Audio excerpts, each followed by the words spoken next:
Goeiemôre vriende.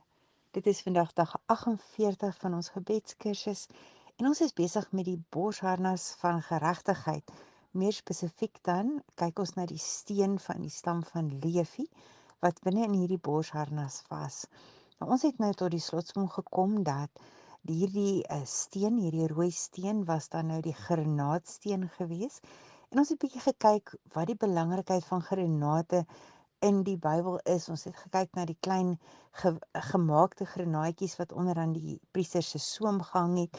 Ons het gekyk na die 613 saadjies wat dan nou verwys na die 613 wette van die Ou Testament wat in die eerste 5 boeke van die Bybel opgeteken was. En toe het ons begin kyk na die 3 vrugte wat die verspieders teruggebring het van die beloofde land af toe hulle daar was. En verlede keer het ons gekyk na die druiwe. Ons het gesê in Numeri 13:23 verduidelik die Bybel vir ons dat hy druiwe teruggebring het, 'n baie groot tros druiwe, en dan granate en vye. En dit was baie belangrik dat ons dan nou vasgemaak het en gesê dat die tros druiwe verwys na Jesus wat voor ons uitgaan na die beloofde land toe. Johannes 15 vers 5 tot 8 wat sê ek is die druiwestok en julle is die lote. Maar vandag wil ons 'n bietjie stil staan by die vye wat hulle teruggebring het. En ons weet dat die boom van kennis van goed en kwaad 'n vyeboom was. Ons weet dat dit algemeen aanvaar word aangesien dit dan ook die vyeblaar was wat Adam en Eva gebruik het om dan vir hulle klere te maak, om hulle te bedek nadat hulle van hierdie boom geëet het, van die boom van kennis van goed en kwaad. Nou, as julle meer wil weet oor hierdie gedeelte, gaan luister asseblief na my hele reeks wat ek gepreek het oor die vyeboom en julle sal dit op hierdie selfe kanaal kry. Van die Joodse Rabbi Rashi het gesê dat die by the very thing by which they were disgraced were they restored. Met ander woorde, dit was hierdie vyeblare wat Adam en Eva gevat het om hulle te bedek, maar deur die vyeboom is hulle dan ook geherstel. En julle sal nou ongelukkig nou daai hele reeks moet gaan luister om dit te verstaan. Maar wat vir ons doel belangrik is die feit dat as julle onthou toe Hizkia siek geword het, hy was dodelik siek geweest, en dit kan jy gaan lees in 2 Konings 20 vers 1. En die profeet Jesaja het by hom gekom en vir hom gesê dat jy gaan sterf. Die Here sê jy gaan sterf. Jy gaan nie gesond word nie.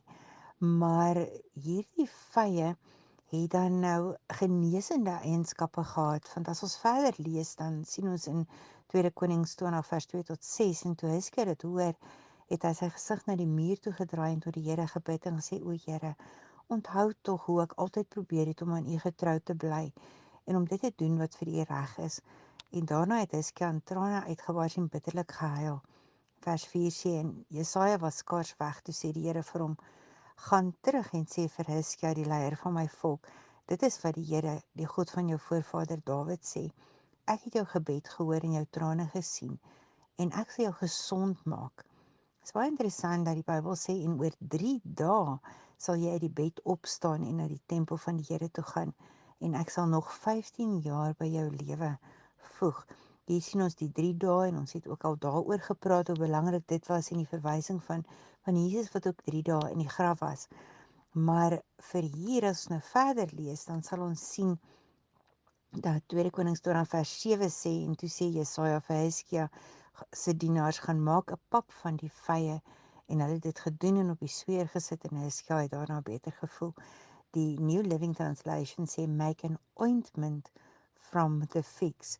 So Hizkia's servant spread the ointment over the boil, and Hizkia recovered. So daar was genesende eienskappe binne in hierdie vy. So as ons nou kyk na die verspieders, eers kry hulle die druiwetros wat verwys na Jesus wat gaan kom, wat hulle inlei in die beloofde land. Tweede is daar 'n vy wat wys op die genesing, dat God wil hulle gesond maak van die skade wat aan hulle gedoen is in die tyd wat hulle in Egipte gebly het. En God wil hulle herstel tot wat hy wil hê hulle moet doen. En dan môre sal ons 'n bietjie kyk na die granaat. Hoekom was die granaat die derde een, en hoekom was die granaat dan ook nou die belangrike een vir die leviete? Nou ja, kom ons bid saam en Hemelse Here, dankie, dankie, dankie Dankie dat U vir ons soveel wonderlike dinge in die woord leer. Eers sien ons die wonderlike vooruitkoms vir hierdie Israeliete en ook vir ons wat sê Jesus loop voor ons uit. Hy maak vir ons die beloofde land oop. Hy lei ons in die beloofde land in. En dan kom U en U sê daar is ook vye. Met ander woorde, daar is ook vir my en jou genesing. Die vye word die simboliek van daar is genesing. Of jy nou vandag geestelik siek is en of jy fisies siek is, God sê daar is genesing. Here, dankie dat U U hand van genesing vandag vir ons uitstrek en vir ons sê daar is genesing. As jy by my kom, is daar vir jou genesing. Dankie Here vir hierdie versekering wat U vir ons gee en ons loof en ons prys U daarvoor. Amen.